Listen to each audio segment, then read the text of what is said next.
दोस्तों, जैसे कि हम लोग पहले वीडियो में देखे हैं, प्रोनाउन के बारे में देख चुके हैं दोस्तों।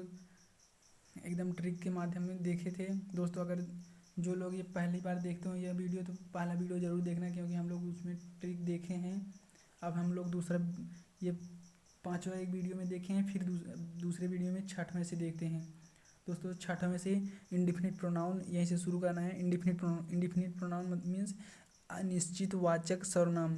अनिश्चित वाचक सर्वनाम, इसका डिफिनेशन है, जो प्रोनाउन किसी व्यक्ति या वस्तु की अनिश्चित संख्या, अनिश्चित परिणाम, अनिश्चित मतलब जिसका कोई निश्चित ना हो, जिसे गिना ना जा सके, अनिश्चित परिणाम का बोध दिखाता हो, वे इंडिफिनिट प्रोनाउन कहलाते हैं। इंडिफिनिट प्रोनाउन दोस्तों, यहाँ अनिश्चित मतलब जिसे गिना ना जा सके, अनिश्चित वाचक सर्वनाम, यहाँ मीनिंग से ही पता चल रहा है दोस्तों। इसका उदाहरण, इसके अंतर्गत दोस्तों क्या आता है, सम आता है, वनली आता है, एनी आता है, मेनी आता है, मच आता है, फ्यू आता है, लिटिल आता है, आल आता है, नो बडी आता है, नन आता है, अदर्स आता है, आदि शब्द आते हैं दोस्तों। हम लोग इसका उदाहरण देखेंगे। Some of my brothers are in army. कुछ, सम आर माई ब्रदर, कुछ मेरे भाई आर्मी में हैं। कुछ मेरे भाई कितना है, कुछ दोस्तों यहाँ अनिश्चित है, यहाँ पता नहीं चल रहा है, इसीलिए पता नहीं चल रहा है, इसीलिए अनिश्चित इंडिफिनिट प्रोनाउन हो जाएगा। Some of my brother, some of my brothers are in army, कुछ मेरे भाई आर्मी में हैं। I have many friend in the class, मेरे दोस्त, आई हैव, मेरे दोस्त क्लास में हैं। मेरे कई दोस्त क्लास में हैं, मेरे कई दोस्त क्लास में हैं। यहाँ दोस्तों, यहाँ भी पता नहीं चल रहा है कितने हैं दोस्तों। हम लोग इसका नोट देखेंगे, बहुत ज़रूरी चीज़ है। मच और लिटिल, मच और लिटिल, मच और लिटिल वस्तु की मात्रा तथा मेनी वच, मच और लिटिल वस्तु की मात्रा तथा मेनी और फ्यू वस्तु या व्यक्ति की संख्या का बोध कराता है दोस्तों। यहाँ दो मच और लिटिल वस्तु की मात्रा को दर्शाता है। अगर दोस्तों की सेंटेंस में लिखा रहेगा तो मच और लिटिल वस्तु की मात्रा दिखाता है, लेकिन मेनी और फ्यू वस्तु या व्यक्ति की संख्या का बोध कराता है दोस्तों। वहाँ वस्तु की मात्रा दिखा, मतलब कोई वस्तु रहेगा वहाँ कितना है, कैसे है, वहाँ मच और लिटिल का प्रयोग करेंगे। और मेनी और फ्यू वस्तु या व्यक्ति की संख्या का बोध कराने के लिए करते हैं मेनी और फ्यू का दोस्तों। इसके बाद देखेंगे मच और लिटिल वस्तु की मात्रा तथा मेनी और फ्यू व्यक्ति और संख्या का बोध कराते हैं दोस्तों। वही 2 बार हो गया है, कोई बात नहीं है। फिर हम लोग देखेंगे सम, एनी, आल का प्रयोग वस्तु या व्यक्ति की मात्रा या संख्या दोनों के लिए करते हैं। सम एनी आल का प्रयोग वस्तु व व्यक्ति की मात्रा एवं संख्या दोनों के लिए करते हैं दोस्तों। यहाँ सम एनी आल, यहाँ सम एनी आल दोस्तों यहाँ आए, इस तरीके से प्रयोग करेंगे। वस्तु या व्यक्ति की मात्रा एवं संख्या दोनों के लिए करेंगे। मात्रा भी रहेगा, व्यक्ति की मात्रा एवं संख्या दोनों के लिए करते हैं। लेकिन यहाँ मच और लिटिल का प्रयोग वस्तु की सिर्फ मात्रा के लिए करते हैं। मेनी और फ्यू का वस्तुओं की संख्या का बोध कराने के लिए करते हैं दोस्तों।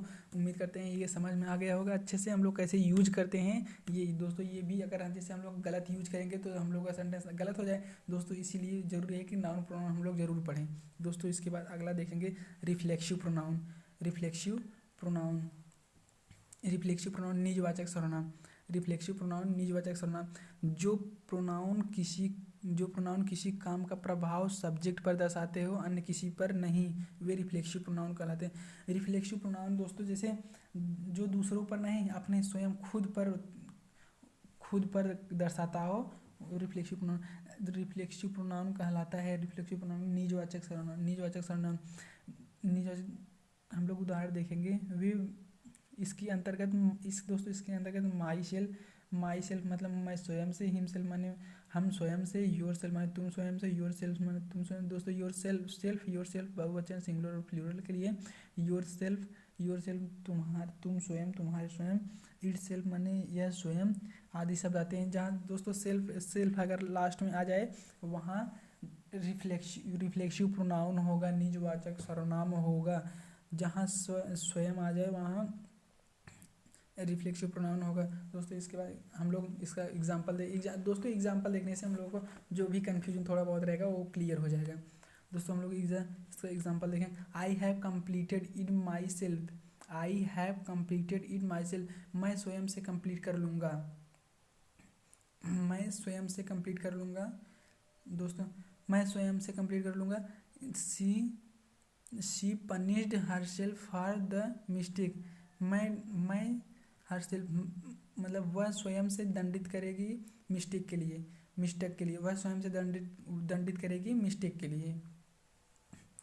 वह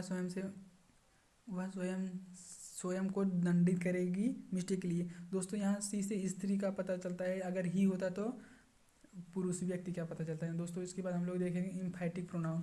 इम्फैटिक प्रोनाउन मीन्स दृढ़ता सूचक। दोस्तों इसमें भी जिस प्रोनाउन का प्रयोग जोर डालने के लिए होता है उसे इम्फैटिक प्रोनाउन कहते हैं। दोस्तों यहाँ रिफ्लेक्टिव प्रोनाउन और इम्फैटिक प्रोनाउन, दोस्तों यही जो 7-8 प्रकार को 6 प्रकार को जो बताते हैं प्रोनाउन होता है दोस्तों, यही इम्फैटिक प्रोनाउन और रिफ्लेक्सिव प्रोनाउन यही इसी में शॉर्ट कर देते हैं, इसी में जोड़ देते हैं दोस्तों। लेकिन हम लोग ट्रिक के माध्यम देखेंगे 10 को 10 बताएंगे, ये नहीं बोलेंगे 6, 7, 8 रहेगा।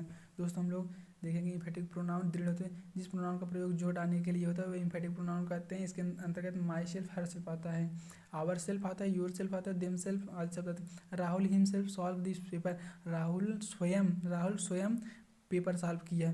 You yourself have to do it. तुम यह स्वयं कर सकते हो। दोस्तों इसमें जोड़ दिया गया है, दोस्तों यहाँ कोई कन्फ्यूजन मत करना। रिफ्लेक्सिव इम्फैटिक प्रोनाउन दोनों एक साथ कर देना, जोड़ दिया या न दिया हो कोई दिक्कत नहीं है दोस्तों। लेकिन बता सकते हैं कि अगर कोई पूछेगा तो बता सकते हैं रिफ्लेक्सिव प्रोनाउन में इतना जोड़ नहीं दिया जाता है जितना कि इम्फैटिक प्रोनाउन में जोड़ दिया जाता है। चलिए दोस्तों हम लोग याद कैसे करेंगे इम्फैटिक प्रोनाउन। दृढ़ता सूचक मतलब जिसे हम लोग कोई करते हैं, हम दृढ़ निश्चय कर लिए हैं कि हम ये करेंगे जरूर, ऐसे हम लोग को याद रखेंगे दोस्तों। इसके बाद हम लोग देखेंगे रेसिप्रोकल प्रोनाउन। रेसिप्रोकल प्रोनाउन परस्परवाचक सर्वनाम, जो प्रोनाउन परस्पर समान व्यवहार, दोस्तों ये व्यवहार है जो प्रोनाउन परस्पर समान व्यवहार प्रकट करते हैं दो भिन्न भिन्न पर्सन से मिलकर बनते हैं, वे रेसिप्रोकल प्रोनाउन कहते हैं। इसके अंतर्गत ईच अदर, वन अदर शब्द आते हैं। रेसिप्रोकल में सिर्फ दोस्तों 2 वर्ड आते हैं, ईच अदर, वन अदर शब्द आते हैं। वे प्रोनाउन परस्पर समान व्यवहार प्रकट करते हैं तथा दो भिन्न भिन्न प्रोनाउन से मिलकर बनते हैं, वे रेसिप्रोकल प्रोनाउन कहलाते हैं। इसके अंतर्गत ईच अदर, वन अदर का प्रयोग करते हैं। दोस्तों यहाँ हम लोग एग्जांपल देखेंगे। दोस्तों एग्जांपल से कभी थोड़ा बहुत कन्फ्यूजन रहता है तो हम लोग एग्जांपल से क्लियर हो जाता है। Both of them tease each others. दोनों में से कोई एक चिढ़ा रहा है। दोस्तों ईच अदर, वन अदर हम लोग कैसे प्रयोग करेंगे दोस्तों, ये हम देखेंगे। They support one other. Way support करते हैं। वन अदर वे अनेक लोगों को सपोर्ट करते हैं। दोस्तों वे अनेक लोगों को सपोर्ट करते हैं। दोस्तों ईच अदर, वन अदर का प्रयोग कैसे करते हैं हम लोग उसको देखेंगे। दोस्तों नोट, दोस्तों ये बहुत ज़रूरी है दोस्तों, हर एग्ज़ाम में भी पूछा जाता है और कभी कोई पूछ सकता नहीं, पूछेगा। दोस्तों हम लोग ईच अदर का प्रयोग कब कर सकते हैं और वन अदर का प्रयोग कब कर सकते हैं, ये रेसिप्रोकल प्रोनाउन है। दोस्तों ईच अदर का प्रयोग 2 व्यक्तियों के लिए करते हैं, वन अदर का प्रयोग 2 से अधिक व्यक्तियों के लिए करते हैं।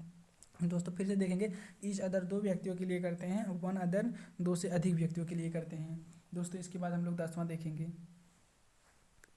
दोस्तों हम लोग 10 एक्सक्लेमेटरी प्रोनाउन, विस्मय बोधक। कभी कभी वाट का प्रयोग प्रश्न पूछने के स्थान पर विस्मय अर्थात आश्चर्य प्रकट करने के लिए होता किया जाता है। दोस्तों ये सबसे सरल है। विस्मय मतलब जो आश्चर्यचकित हो जाए हम लोग, जैसे हम लोग वाट रॉबिन इज ए टेररिस्ट, मतलब क्या रॉबिन आतंकवाद है। जिसे दोस्तों हम लोग सुनकर ये मतलब कि आश्चर्यचकित होते, क्या ये आतंकवाद है। What robin is a terrorist, what robin is a terrorist.